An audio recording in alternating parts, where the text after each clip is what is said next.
What if I told you that buying the absolute most energy efficient, top of the line, eco-friendly heat pump for your house is, well, it's actually a mathematical scam that will cost you thousands of dollars you'll like literally never get back. I mean, it sounds completely counterintuitive, right? We are all so conditioned to believe that higher efficiency numbers just automatically equal a smarter financial No, decision. for sure. Bigger number means better, right? Exactly. But in the world of residential heating and cooling, the math actually tells a very, very different story.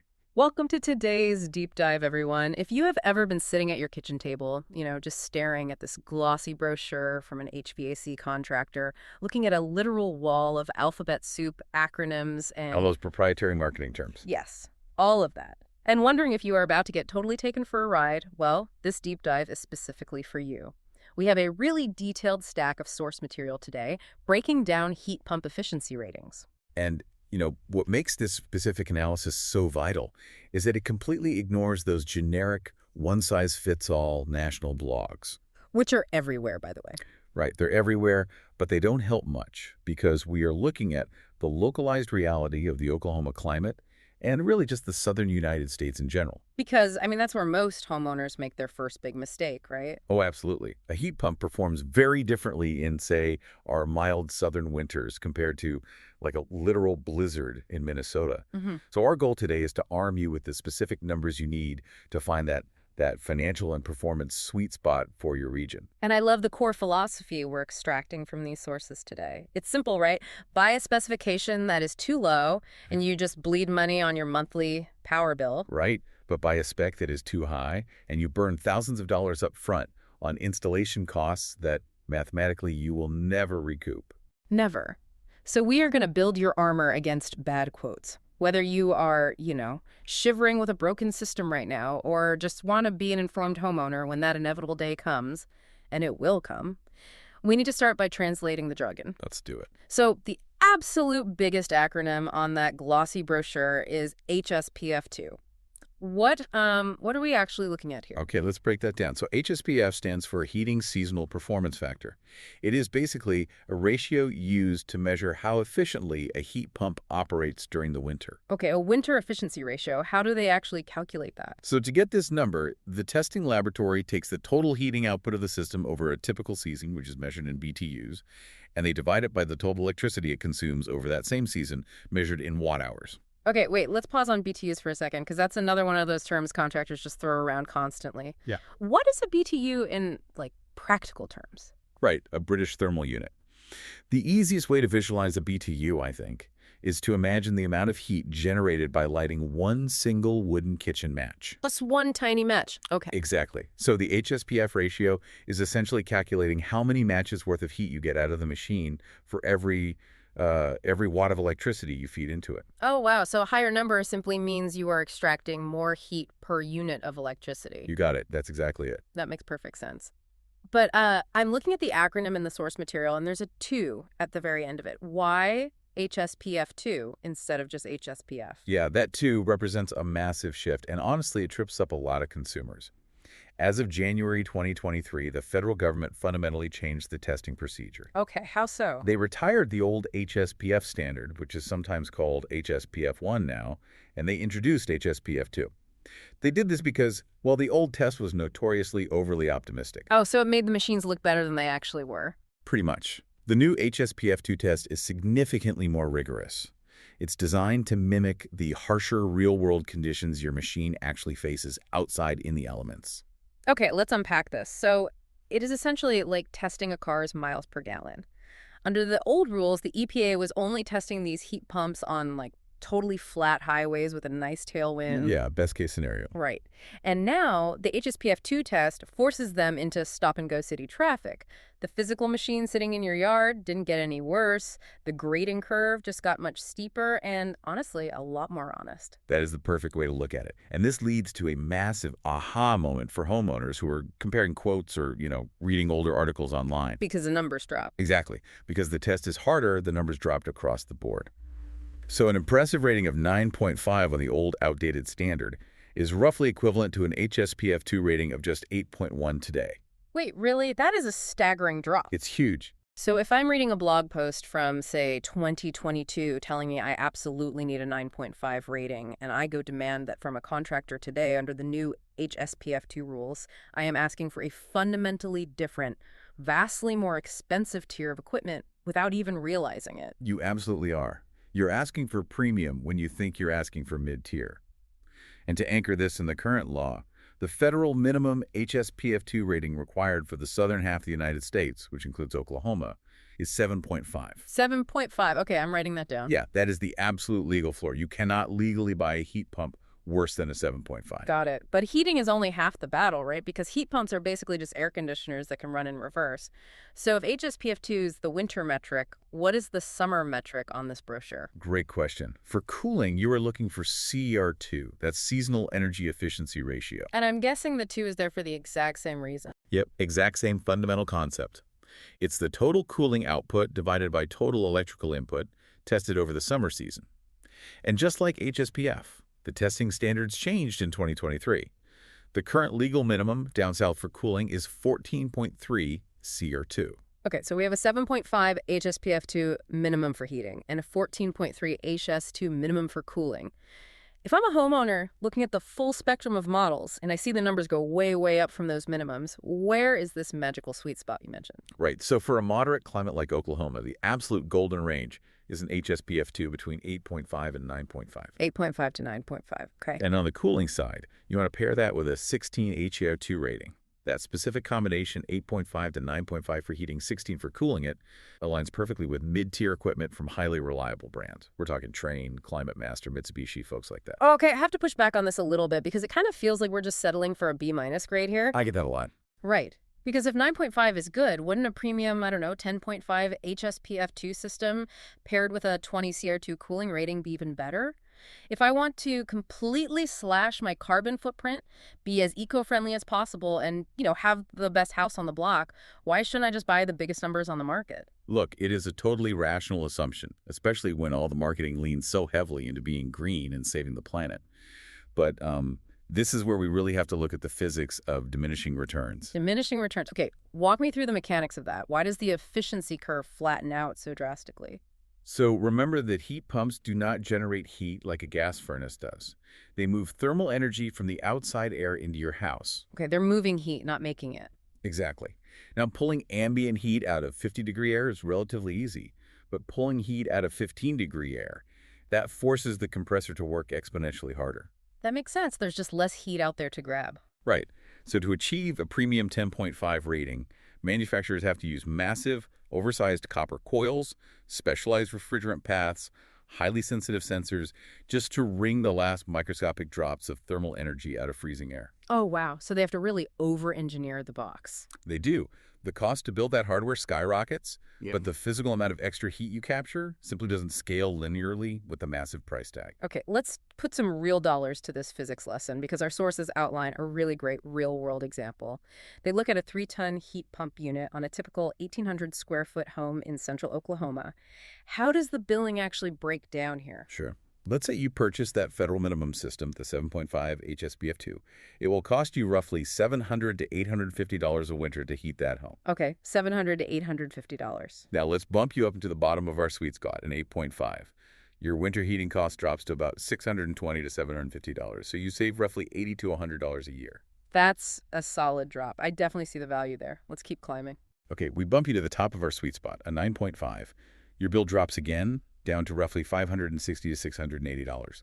So you save another $60 to $70 a year. Okay, still saving. But now let's make that massive leap to the absolute top tier, a 10.5 HSPF2.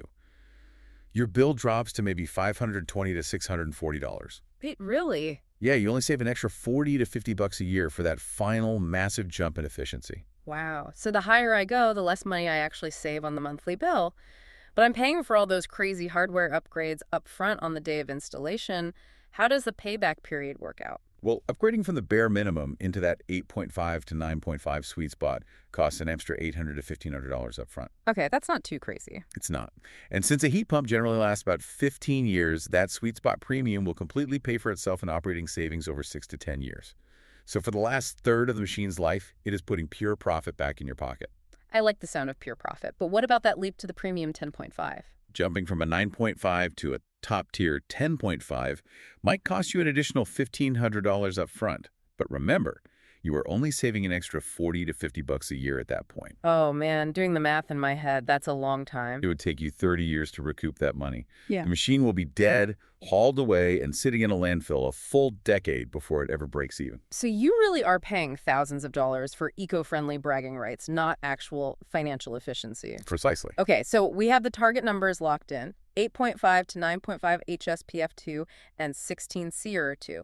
Do I just, point at the brochure, tell the contractor I want that specific box, and call it a day? Absolutely not. You cannot just look at the box rating, because real-world efficiency is entirely dictated by how the machine is sized for your house and how it operates under stress. Okay, let's tackle sizing first. A contractor should never, and I mean never, just stand in your yard, look at the size of your house, and eyeball the required tonnage. I feel like a lot of them do that, though. They do, and it's terrible. Because if they install a unit that is too small, it won't be able to pull enough heat from the winter air.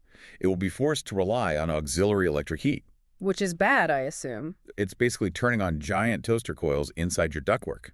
It costs an absolute fortune to run, and it instantly destroys all those operating savings we just calculated. Oh, yikes. Toaster coils in the ducts. What happens if they go the other way, though? If I just ask them to install the biggest, most powerful unit they have on the truck so my house cools down and heats up instantly, buying an oversized heat pump is, it's basically like buying a massive commercial dump truck to commute to a desk job, isn't it? That is a flawless way to visualize it, yes. Because it has an immense amount of power, but it never actually hits its highway cruising speed. You are just constantly slamming on the gas and hitting the brakes at every single stoplight. Exactly. And in the HVAC industry, that is called short cycling. An oversized unit blasts this massive amount of conditioned air, hits the thermostat target in 5 minutes, and violently shuts off. Just boom, off. Right. And because it never reaches a steady, continuous running state, it burns excessive electricity during those harsh startups. Worse, in the summer, because it doesn't run long enough to actually pull moisture out of the air, it totally fails to dehumidify your home. Oh, so you end up feeling cold but clammy? I hate that feeling. It's the worst.